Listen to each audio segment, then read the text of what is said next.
하나님의 말씀 히브리서 9장 23절에서 28절까지 하나님의 말씀 보겠습니다. 말씀 히브리서 9장 23절에서 28절까지 말씀 봉독합니다. 교독하겠습니다. 그러므로 하늘에 있는 것들의 모형은 이런 것들로서 정결하게 할 필요가 있었으나 하늘에 있는 그것들은 이런 것들보다 더 좋은 제물로 할지니라.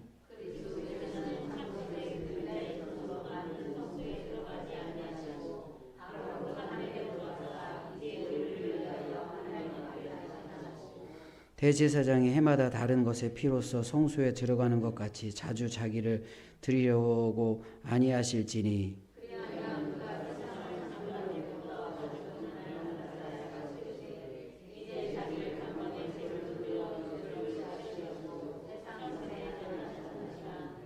한 번 죽는 것은 사람에게 정해진 것이요 그 후에는 심판이 있으리니 이와 같이 그리스도도 많은 사람의 죄를 담당하시려고 단번에 들이신 바 되셨고 구원에 이르게 하기 위하여 죄와 상관없이 자기를 바라는 자들에게 두 번째 나타나시리라. 아멘. 네, 우리 축복할까요? 주님의 이름으로 축복합니다. 누군가 우리를 위한다면 참 좋지요. 오늘 본문의 말씀에 보면 24절 말씀, 후반절 말씀에 이런 말씀이 있습니다. 그 하늘에 들어가서 이제 우리를 위하여 하나님 앞에 나타나시고 이렇게 말해요. 예수 그리스도께서 우리를 위하시는 분이다 라고 말씀하고 있습니다. 우리를 위해서 하나님 앞에 나타나셨다. 하늘에 들어가서 하나님 앞에 나타나셨다. 이렇게 말씀하고 있습니다. 우리를 위하여 이런 말과 똑같은 표현이 히브리서 나오는 것을 찾아보니까 히브리서 6장 19절과 20절 말씀에도 비슷한 말씀이 있습니다.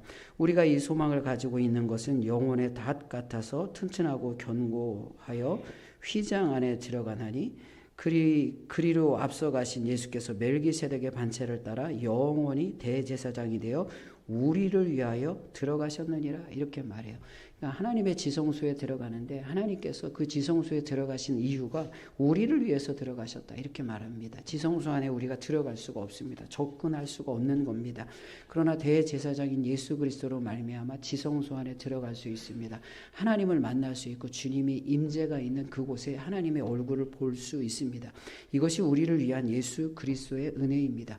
그런데 이런 우리를 위한 예수 그리스도의 은혜를 오늘 본문의 말씀에서 설명하면서 그 예수 그리스도의 은혜가 어떻게 우리의 삶 가운데 적용되어지고 선포되어졌는지를 아주 구체적으로 이야기하고 있어요. 그 중에 하나가 무엇일까요? 성경 말씀을 한번 볼게요. 26절 말씀입니다. 그리하면 그가 세상을 창조한 때부터 자주 고난을 받았어야 할 것이로되 이제 자기를 단번에 제물로 드려 죄를 없이 하려고 세상 끝에 나타나셨느니라 이렇게 말씀하고 있습니다. 이제 자기를 단번에 제물로 드렸다 이렇게 말합니다. 단번이란 말을 거듭 오늘 본문의 말씀에 사용하면서 예수 그리스도의 대속의 은혜가 얼마나 큰지를 우리에게 강조하며 설명합니다. 성경 말씀 한번 볼게요. 27절 28절 말씀인데 여기에도 단번에란 말이 거듭되고 있습니다. 27절 말씀입니다. 한 번 죽는 것은 사람에게 정해진 것이요 그 후에는 심판이 있으리니 이와 같이 그리스도도 많은 사람의 죄를 담당하시려고 단번에 들이신 바 되셨고 구원에 이르게 하기 위하여 죄와 상관없이 자기를 바라는 자들에게 두 번째 나타나시리라 이렇게 말합니다. 26절 말씀에도 단번에 제물로 드렸다 이렇게 말하고요. 28절 말씀에 단번에 들이신 바 되셨고 이렇게 말해요. 근데 한 번 단번이란 말이 나와요. 더 나와요. 27절 말씀에 한 번 죽는 것은 사람에게 정해진 것이요 그 후에는 심판이 있으리라. 26절 27절 28절 단번이란 똑같은 단어를 반복하면서 우리의 심판과 죽음의 필연성에 대해서 이야기하고요. 필연적으로 죽어야 되고 심판받은 우리를 위해서 단번에 우리는 그 심판을 반드시 피할 수 없다라는 것을 한 번 단번이란 말을 통해서 표현한단 말이에요. 근데 두 번에 거듭되는 단번에란 말씀을 통해서 죽을 수밖에 없는 심판받을 수밖에 없는 그 필연적 죽음과 심판을 피할 수 없는 우리를 위해서 단번에 죽으신 예수 그리스도의 놀라운 은혜를 강조하며 이야기하고 있습니다. 우리 예수 그리스도의 단번에 죽으심, 그 한 번의 제물 되심, 대속의 제물로 우리는 이제 필연적 죽음과 심판을 피하고 영원한 하나님의 나라에 들어갑니다. 우리를 위해서 지성소에 들어가신 예수님을 따라서 은혜의 보좌 그 지성소에 들어가 하나님을 대면하고 만나는 축복이 있습니다. 그 하나님의 놀라운 은혜가 오늘 본문의 말씀에서 어떻게 우리에게 적용되어지고 주어지는지를 아주 구체적으로 자세히 설명하고 있어요. 이렇게 자세히 설명하는데 어떤 말씀을 통해서 이렇게 자세히 구체적으로 우리에게 설명하냐 하면 나타나다라는 단어를 통해서 거듭 우리에게 예수 그리스도의 은혜가 뭔지를 이야기합니다.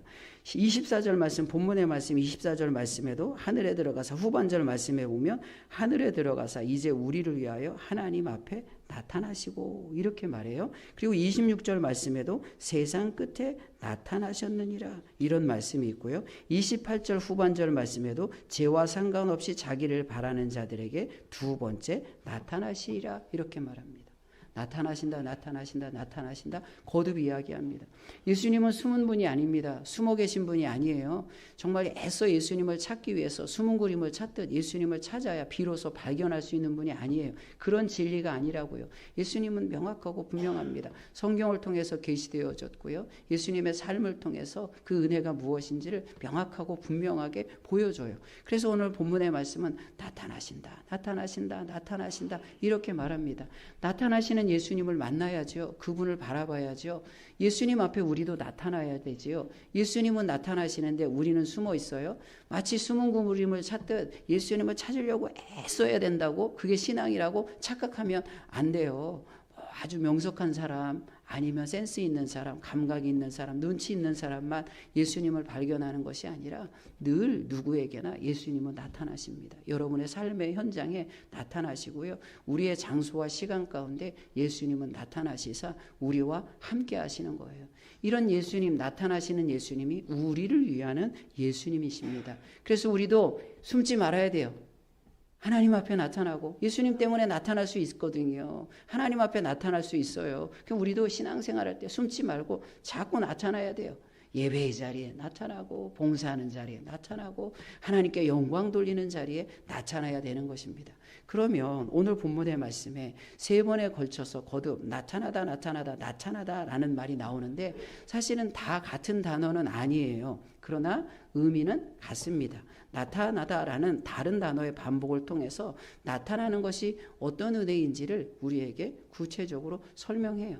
그럼 나타난다는 말의 의미가 뭘까요? 세 번 나타난다, 나타난다, 나타난다 이렇게 말씀하는데 이제 세 가지의 나타나심에 대해서 우리가 말씀을 나눌 거예요. 근데 오늘은 한 번, 첫 번째 나타나심에 대해서만 우리가 말씀을 같이 나누려고 합니다. 다시 한번 24절 말씀을 보세요. 첫 번째 나타나심, 예수님의 나타나심에 대해서 말씀합니다. 그리스도께서는 참 것의 그림자인 손으로 만든 성소에 들어가지 아니하시고 바로 그 하늘에 들어가사 이제 우리를 위하여 하나님 앞에 나타나시고 이렇게 말합니다. 그냥 지상의 지성소에 들어가는 것이 아니라 하늘 지성소에 바로 들어가셔서 하나님 앞에 나타나신다 이렇게 말씀하는 거예요. 근데 이 나타나신다는 말의 의미가 뭘까요? 하나님 앞에 나타난다는 말의 의미는 사실 이 말은 하나님 앞에 나타나는 거잖아요. 근데 이 앞에라는 단어는 그냥 우리가 말하는 그런 앞에 그런 단어가 아니라 얼굴에 이런 뜻입니다. 얼굴에. 그냥 예수님이 하나님 얼굴에 나타나시는 거예요. 예수님이 하나님 얼굴에 나타나시는 거예요. 누구를 위해서? 우리를 위해서. 우리는 하나님의 얼굴을 볼 수가 없어요. 하나님의 얼굴을 보면 우리는 죽어야 되는 거예요. 그런데 중보자로서 예수님께서 우리를 위해서 하나님 얼굴에 나타나시는 거예요. 성경 말씀을 봅니다. 디모데전서 2장 5절 말씀입니다. 하나님은 한 분이시요 또 하나님과 사람 사이의 중보자도 한 분이시니 곧 사람이신 그리스도 예수라 이렇게 말합니다. 중보자이신 예수님께서 우리를 위해서 하나님 얼굴에 나타나셨다라고 성경이 이야기합니다. 그러면 하나님의 얼굴이 뭘까요? 오늘 본문의 말씀에 하나님의 얼굴이라는 것은 성경에 제법 많이 나오고요. 그리고 뭐 앞에 어떤 사물이나 어떤 대상 앞에 그런 의미로 아주 주로 많이 나오거든요. 근데 이 말씀이 히브리서에는 오늘 본문의 말씀에 딱 한 번 나와요. 그리고 이 뭐뭐 앞에라는 얼굴이라는 이 말이 하나님과 관련되어져서는 오늘 히브리서 본문의 말씀에 성경은 유일하게 등장하는 거예요. 그래서 이 히브리서에서 이 앞에 얼굴이라는 말을 사용하고 쓸 때에 그 의미가 그냥 일반적인 앞에 뭐뭐 앞에를 강조하기보다는 얼굴이라는 아주 신앙적이고 성경적 용어를 우리에게 명확하고 분명하게 보여주기를 원하는 거예요. 그러면 예수 그리스도께서 하나님 앞에 나타나신다는 말의 의미가 무엇일까요? 성경 말씀을 한번 볼게요. 이와 비슷한 그런 성경 구절이 있는데 고린도후서 4장 6절 말씀입니다. 어두운데 빛이 빛이라 말씀하셨던 그 하나님께서 예수 그리스도의 얼굴에 있는 하나님의 영광을 아는 빛을 우리 마음에 비추셨느니라 이렇게 말해요. 예수 그리스도의 얼굴 이렇게 말하는데 여기 예수 그리스도의 얼굴이라는 것이 오늘 본문의 말씀에 앞에라는 말과 똑같은 거예요. 그러니까 오늘 본문의 말씀은 하나님과 관련되어져서 이 얼굴이란 단어는 성경 전체에 신약 성경 전체에 본문에만 나오고 그리고 얼굴이란 이 단어 앞이라는 아주 흔한 단어가 히브리서 본문에만 나온다고요. 그러면 이 단어는 히브리서 안에서는 굉장히 독특한 의미로 우리에게 다가오는 거예요. 왜냐하면 히브리서는 구약과 관련되어져서 아주 그 복음의 메시지가 구약의 모든 율법들을 다시 해석하면서 굉장히 농축되어지고 응축되어진 구약의 증거되어지고 드러나는 복음을 히브리서의 말씀을 통해서 다시 한번 해석해서 우리에게 보여주는 거예요. 그러니 얼굴이란 말의 의미가 굉장히 신앙적 의미로 우리에게 다가오는 거예요. 그러면 왜 본문에서 예수님께서 하나님의 얼굴에 나타나셨다 할까요? 중보자로서의 사역을 하시는 예수님이 왜 하나님의 얼굴에 나타나셨을까요? 우리가 잘 아는 성경 구절이 있지요. 출애굽기 33장 20절 말씀에 보면 사실 제가 이것은 성경 설교 시간에 다른 설교 시간에 부분적으로 이야기했거나 아니면 전체적으로 이야기했거나 이야기를 한 적이 있어요. 근데 다시 한번 이제 구약 설교를 할 때 제가 이런 설교를 했는데 히브리서 말씀은 구약과 떨어질래야 떨어질 수 없는 말씀이기 때문에 다시 한번 정리해서 제가 말씀드립니다. 성경 말씀 출애굽기 33장 20절 말씀 우리가 잘 아는 말씀이죠. 20절과 21절 말씀을 제가 20절과 23절 말씀을 제가 읽습니다. 또 이르시되 내가 내 얼굴을 보지 못하리니 나를 보고 살 자가 없음이니라. 23절 말씀 출애굽기 33장 23절 말씀 손을 거두리니 내가 내 등을 볼 것이요 얼굴을 보지 못하리라 이렇게 말합니다. 죄인은 사람은 하나님의 얼굴을 볼 수가 없는 거예요. 거룩하신 하나님의 얼굴을 보는 순간 우리는 하나님의 심판을 피할 수 없어요. 심지어는 모세조차도 하나님의 얼굴을 볼 수 없다라고 성경이 이야기하고 있습니다. 그런데 오늘 본문의 말씀에서 하나님의 얼굴에 예수님이 나타난다는 것은 무엇을 의미하죠? 대제사장으로서 우리의 중보자로서 우리는 하나님의 얼굴을 볼 수 없어요. 하나님의 임재가 있는 지성소 가운데 들어갈 수 없어요.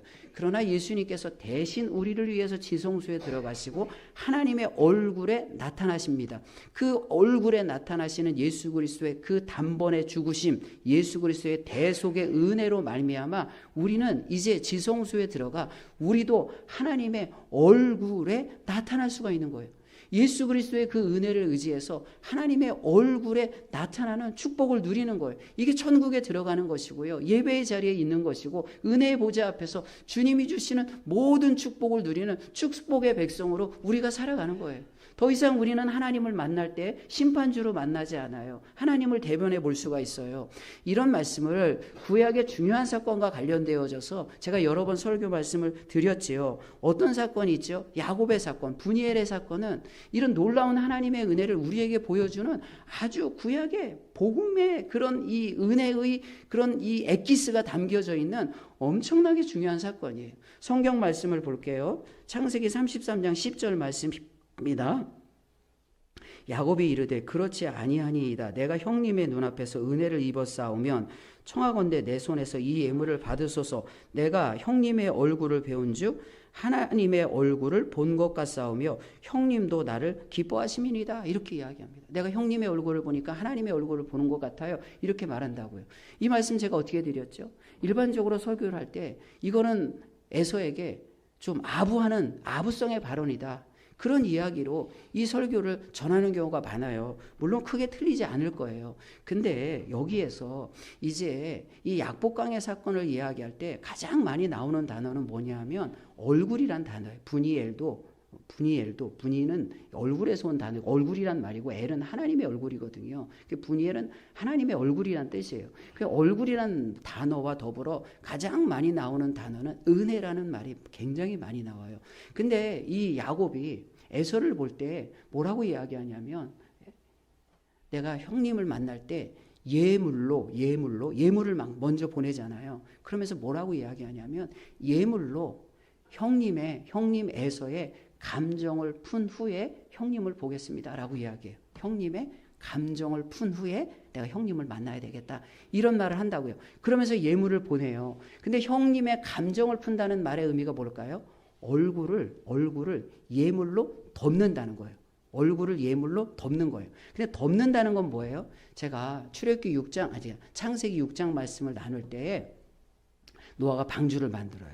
방주를 만드는데 고페루 나무로 역청을 칠해요. 근데 고페루 나무의 역청은 코페르란 말인데, 이 코페르는 카파르, 덮다, 대속, 그런 말에서 같은 언어이 있는 거예요. 그래서 노아의 방주는 역청을 칠한다는 것은 그 노아의 방주가 하나님의 구속의 은혜를 상징하는, 교회를 상징하는 그런 의미가 있죠. 그래서 역청을 칠한다는 것은, 코페르를 칠한다는 것은, 코페르를 역청도 코페르고 칠한다도 똑같이 그 명사형의 동사형이에요. 그러니까 똑같이 코페르 칠을 하는 거예요. 이게 카파르라는 그런 대속, 죄를 덮는다, 그런 의미라고요. 근데 지금 야곱이 이야기할 때 내가 형님의 감정을 풀겠습니다, 예물로 형님의 감정을 풀겠습니다, 카파르, 덮겠다는 거예요. 이게 뭐 내가 좀 죄의 문제를 해결하겠다는 거예요. 그래야 약복강을 건너서 하나님께서 허락하신 가나안 땅 베델에 들어갈 수 있어요. 하나님의 집에 들어갈 수 있어요. 근데 이 죽음의 그림자를 만날 때 이 죽음의 그림자, 죽음의 강을 절대 넘어갈 수가 없는 거예요. 그러니까 예물을 보내서 형님의 감정을 덮은 후에, 카파르를 한 후에 내가 들어가겠다, 이렇게 하는 거예요. 근데 예물로 이게 덮어질 수 있을까요? 예물로 안 덮어진다고요. 돈을 보내서, 예물을 보내서 약복강을 건너갈 수가 없는 거예요. 그러니 다 보내놓고 나서 야곱이 무엇을 합니까? 약복강가에서 기도를 하는 거예요. 밤새 씨름하는 거예요. 씨름하는데 그때 하나님을 만나고, 너는 야곱이 아니라, 속이는 자가 아니라 이스라엘이다 라고 이야기합니다. 이스라엘, 이름이 바뀌는 거예요. 그리고 나서 뭐라고 야곱이 이야기하죠? 이곳이 분이엘이다. 왜요? 야곱의 고백을 한번 들어볼까요? 창세기 32장 30절에서 31절 말씀입니다. 그러므로 야곱이 그곳 이름을 분이엘이라 하였으니 그가 이르기를 내가 하나님과 대면하여, 하나님의 얼굴을 봤다는 거예요.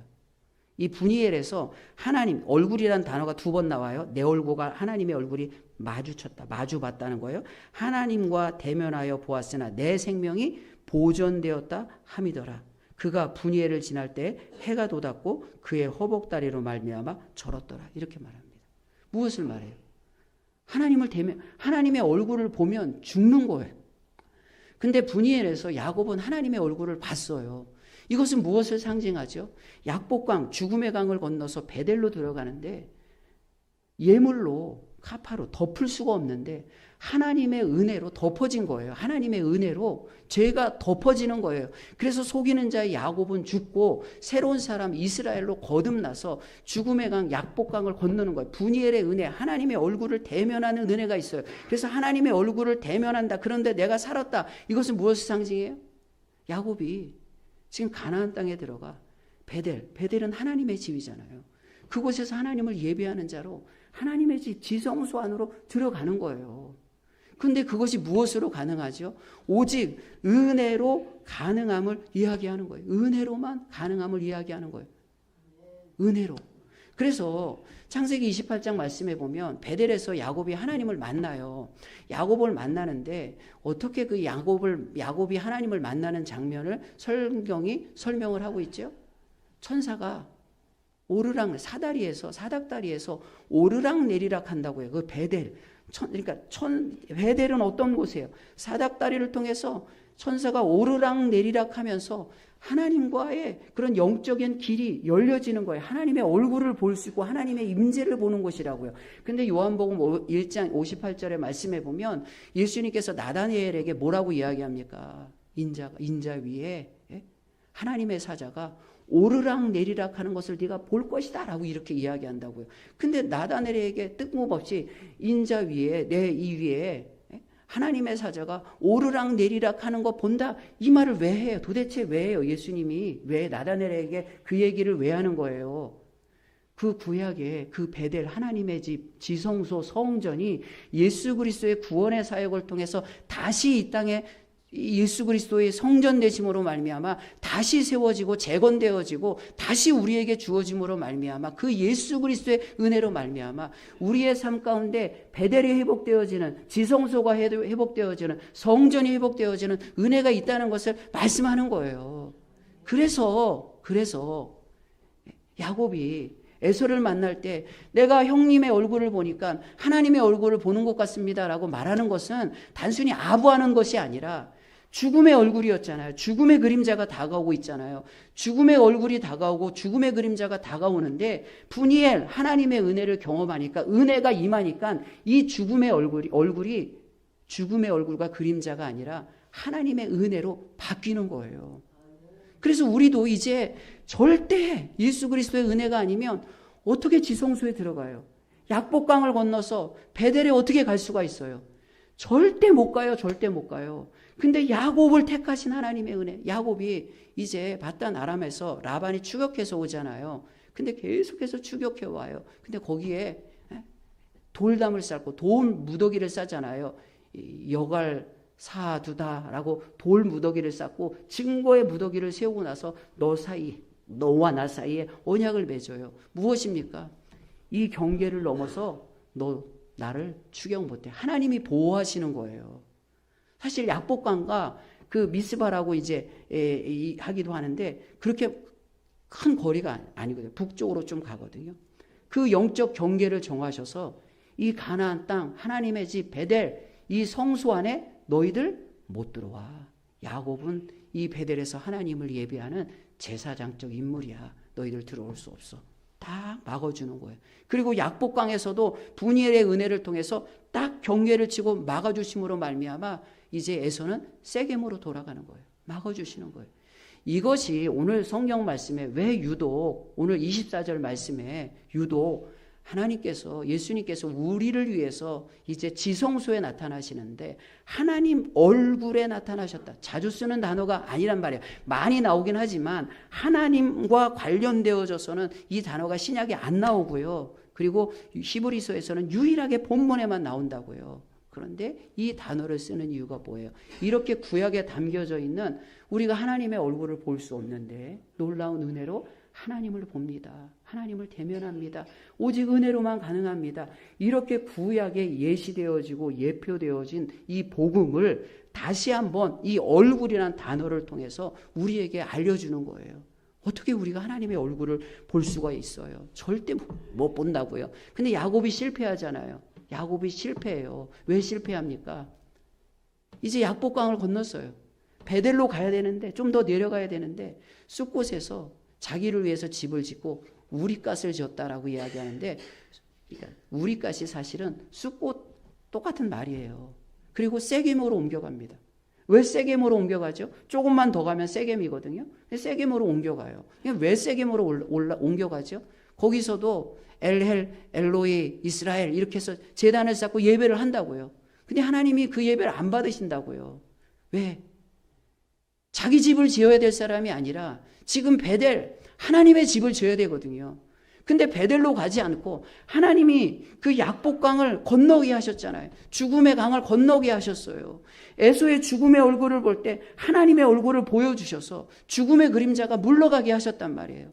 그러면 하나님의 은혜로 베델 지성소 안에 깊이 들어가 그곳에서 제단을 쌓고 하나님을 예배해야 되는데 숫곳에서 자기를 위해서 집을 짓고 짐승을 위해서 집을 짓고 세겜으로 옮겨가는 거예요. 왜 세겜으로 옮겨갈까요? 이것도 제가 오래전에 설교 시간에 지도를 보여드리면서 말씀드렸어요. 세겜은 에발산과 그림신산의 이 계곡 사이에 있는데 다 뒷면은 산으로 둘러싸여 있어요. 그리고 앞에는 평지가 있고요. 세겜까지 접근하고 들어오기 위해서는 아주 좁은 계곡을 통과해서 들어와야 되는 거예요. 앞에는 평지가 있고요. 뒤에는 산으로 있고요. 그리고 그 평지에 앞서서 작은 산맥이 있고 그 작은 산맥을 지나오기 위해서는 계곡을 지나서 와야 되는 거예요. 그러니 굉장히 요충지예요. 방어하기가 너무 좋은 거예요. 살기가 너무 편한 거예요. 그러니까 야, 여기 좋다. 여기서 살아야 되겠다. 베델에 가서 하나님의 집을 짓고 예배하며 지성소에서 주님과 대면하고 주님의 얼굴을 봐야 될 야곱이, 이스라엘이 여전히 거기서 자기의 수고와 노동으로 세겜의 땅을 읽으며 살아가는 거예요. 그러니까 그곳에서 실패해요. 그때 하나님께서 뭐라고 말씀하죠? 베델로 올라가라. 베델로 올라가라. 우리에게 주시는 말씀이에요.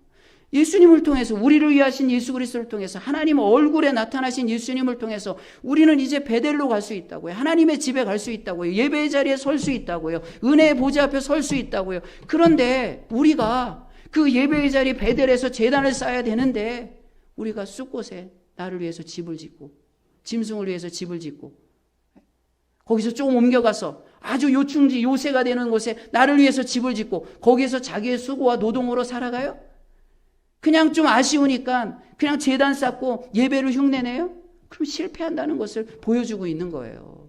그래서 오늘 본문의 말씀, 하나님의 얼굴에 나타나는 것은 우리를 향한 예수 그리스도의 중보의 사역이 얼마나 크고 놀라운지를 얼굴이란 단어를 통해서 보여주고 있습니다.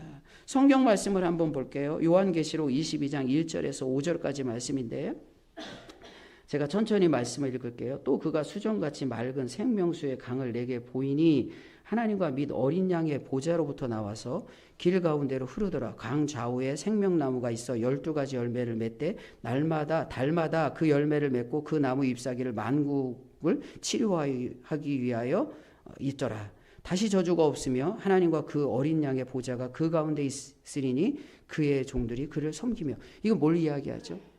하나님의 나라, 회복되어지는 하나님의 나라, 천국을 말하는 거잖아요. 요한계시록 22장 말씀이니까 이제 새하늘과 새 땅, 천국에 대해서 이야기하는데 야, 거기는 수정 같은 맑은 생명수가 흐를 거야. 강 좌우에는 생명수가 있어서 열매를 맺고 잎사귀는 만국을 치료하는 치료제가 되어진다라고 이야기합니다. 근데 강에 대해서 이야기하는 이유가 뭐예요? 요한계시록에서 하나님의 나라, 천국을 이야기하면서 수정같이 맑은 강이 흐른다라고 말하는 게 뭐예요? 창세기에 보면 에덴 동산을 말할 때 에덴 동산의 네 강의 발원지가 에덴이라고, 에덴 동산이라고요. 그래서 요한계시록에서 강을 이야기하는 것은 어떤 물리적이고 물질적인 어떤 그런 것들에 대해서 설명하는 것이 아니라 그 에덴의 축복, 잃어버린 에덴이 이제 다시 너희들에게 회복되어지고 축복으로 주어질 것입니다라고 알려주는 거예요. 그러면서 이 말씀이 성경에 또 어디 나와요? 에스겔서 47장 1절에서 12절까지 나온다고요. 예루살렘 성전에서 반석에서 물이 흘러가 아라바 죽은 바다를 살린다고요. 거기에 강 좌우에 이 나무가 자라고 잎사귀는 약재료가 되어지고 강에는 물고기가 사는 환상을 본다고요. 성전이 회복되어지는 그런 환상을 통해서. 성전이나 이런 것들이 다 무엇을 이야기하는 거예요? 하나님의 나라, 천국을 이야기하는 거예요. 그 지성소, 생명수가 흐르는 그 에덴 동산에 우리가 들어갈 수 있습니다. 그래서 스가랴 말씀은 이스라엘 백성들이 바벨론에 끌려갔다 다시 성전을 재건하는 이야기가 나오잖아요. 근데 스가랴 14장 8절 말씀에도 강 좌우, 그러니까 이 성전에서 예루살렘에서 물이 흘러가는, 강 좌우로 흘러가는 그런 이 환상에 대해서 이야기하고 있다고요. 그러면서 요한계시록 계속해서 제가 말씀을 볼게요. 4절 말씀, 5절 말씀입니다. 그의 얼굴을 볼 터이요 그의 이름도 그의 이마에 있으리라. 다시 밤이 없겠고 등불과 햇빛이 쓸데없으니 이는 주 하나님이 그들에게 빛이심이라. 그들이 세세토록 왕노릇 하리로다. 천국에 대해서 이야기하면서 뭐라고 해요? 그의 얼굴을 볼 터이요. 너희들이 본다는 거예요. 우리가 하나님의 얼굴을 본다는 거예요. 왜요? 오늘 성경 말씀이 이야기하잖아요. 예수님이 하나님 얼굴에 나타나셨기 때문에 그 예수님 때문에 우리가 하나님의 얼굴을 보는 거예요. 이것이 구약의 야곱을 통해서 예표되어지고 미리 보여지는 거예요. 이제 우리는 영적인 이스라엘이라고요. 속이는 자, 노동과 수고의 대가로 이방 나라에서 그렇게 힘들게 살아가는 사람이 아니라 아무리 이방이 공격하고 끊임없이 세상이 우리를 속일지라도 이제 우리는 더 이상 세상 앞에 서 있는 자가 아니라 하나님의 보호 앞에 죽음의 강, 약복강을 건너 베델에 거주하며 하나님의 얼굴을 대면하는 놀라운 축복으로 우리가 살아가는 거예요. 그게 우리 교회라고요. 전주화산교회가 그런 베델이라고요. 이것이 하나님의 앞에 나타나신 예수 그리스도로 인해서 우리에게 주시는 놀라운 축복이에요. 그래서 성경 말씀 봅니다. 요한복음 1장 18절 말씀. 본래 하나님을 본 사람이 없으되 아버지 품속에 있는 독생하신 하나님이 나타나셨느니라. 하나님의 얼굴을 보지 못하지만 예수 그리스도를 통해서 볼 수 있다. 이렇게 말씀하는 거고요. 우리가 고린도전서 13장 12절 말씀 잘 아는 말씀이잖아요. 이런 말씀이 있습니다. 우리가 지금 거울로 보는 것 같이 희미하나 그때는 얼굴과 얼굴을 대하여 볼 것이요. 물론 이것은 지금은 우리가 잘 모르지만 그때는 거울을 보는 것처럼 아주 모든 것들이 다 명확해진다. 그런 의미의 말씀입니다. 그러나 더불어 얼굴과 얼굴을 대하여 본다라는 그때 우리가 하나님의 나라에 들어가서 그 지성소 진짜 천상의 베델에 들어가서 하나님의 얼굴을 볼 수 있는 놀라운 은혜와 축복이 우리에게 있다라는 것을 다시 한번 이야기하는 거예요. 우리가 하나님 앞에 나타날 수 있어요? 여러분 이곳에 나타날 수 있어요? 여러분들의 의지로 여러분의 선택으로 이곳에 나타났다고 생각하십니까? 사실 우리는 의지조차도 타락되어져서 우리의 의지로 무엇인가 구원을 선택할 만한 자격조차 없는 사람이에요. 그런데 예수님께서 우리를 위해서 중보자가 되셨습니다. 하나님의 얼굴 앞에 나타나셨습니다. 그 예수 그리스도 때문에 이제 우리는 하나님 앞에 나타날 수 있는 자격이 주어지는 거예요. 죽음의 강이 가리지요. 끊임없이 라반을 쫓아오기도 하지요. 뒤에서는 쫓아오고 앞에서는 기다립니다. 라반은 쫓아오고 에서는 기다리는 거예요. 그래도 걱정하지 마십시오. 쫓아오는 라반을 막아주시고 기다리는 에서의 얼굴을 하나님의 얼굴로 바꿔주시사 그 죽음의 강, 약복강을 넘어 베델에 들어가게 하시는 하나님의 은혜가 있습니다. 그러니 두려워하지 마세요. 이 땅의 삶도 마찬가지입니다. 우리 이 땅의 삶에서도 쫓기는 것 같고요. 죽음은 나를 향해 기다리고 찾아오는 것 같지요. 삶의 순간순간이 그렇습니다. 그래도 걱정하지 마십시오. 우리는 이제 야곱이 아니라 쫓기는 야곱, 속이는 야곱이 아니라 당당히 주님의 집에 들어가는 이스라엘입니다. 그러니 도망다니지 마십시오. 나를 기다리는 에서의 얼굴 앞에 쫄지 마십시오. 도망가는 순간에 내가 마주쳐야 될 에서의 얼굴 앞에서도 하나님의 얼굴은, 하나님의 은혜는 우리를 향하는 것입니다. 왜요? 예수님 때문에. 예수님 때문에. 그분이 하나님의 얼굴에 나타나셨기 때문에. 우리가 그분을 의지하면 우리도 우리의 삶의 자리에서 하나님의 얼굴을 기대하는 거예요. 하나님, 지금 나 보고 계시죠? 그 얼굴빛을 드시고 얼굴을 내게 비추사, 얼굴을 드시고 얼굴빛을 내게 비추사 은혜와 평강을 주시죠? 그러시죠? 그 얼굴을 향해 나의 얼굴을 들고 대면할 수가 있는 것입니다. 얼굴과 얼굴이 마주할 수가 있는 것입니다. 사랑하는 전주화산교회 성도 여러분, 여러분의 얼굴을 드십시오. 하나님을 바라보십시오. 대면하십시오. 놀라운 은혜입니다. 빛 가운데 걸어가는 하나님의 놀라운 축복인 것입니다. 그렇게 예수 그리스도의 은혜로 말미암아 날마다 우리를 향해 그 얼굴을 드시고 얼굴빛을 비춰주시는 하나님의 은혜로 우리의 삶의 자리가 밝게 빛날 줄 믿습니다. 그렇게 승리할 줄 믿습니다. 아멘. 기도합니다. 하나님 감사합니다. 하나님, 우리는 야곱처럼 쫓기고 도망왔지만 또 죽음의 그림자 에서가 기다려서 우리의 힘으로 내 예물로 그 감정을, 그 얼굴을 가릴 수 없는 그런 연약한 존재입니다. 그러나 쫓아오는 라반을 막아주시고 기다리는 에서의 얼굴을 하나님의 얼굴로 바꿔주시사 그 죽음의 강, 약복강을 건너 도망가지 아니하고 베델로 향하여 들어갈 수 있도록 허락하시니 감사합니다. 주님의 얼굴을 드셔서 우리에게 비춰주시고 얼굴빛을 비춰주시사 은혜와 평강을 누리게 하시니 참 감사합니다. 하나님, 때로는 세상에 살 때 갇힌 것 같고 불과 같은 절망이 있습니다. 그러나 하나님, 그곳에 여전히 주님의 얼굴을 빛이 비추는 줄 믿사오니 그 하나님의 얼굴과 우리가 대면하고 우리의 얼굴을 들며 주님의 얼굴의 은혜를 누릴 수 있도록, 분이엘의 은혜를 누릴 수 있도록 인도하여 주시옵소서. 믿사오며 예수님의 이름으로 기도하옵나이다. 아멘.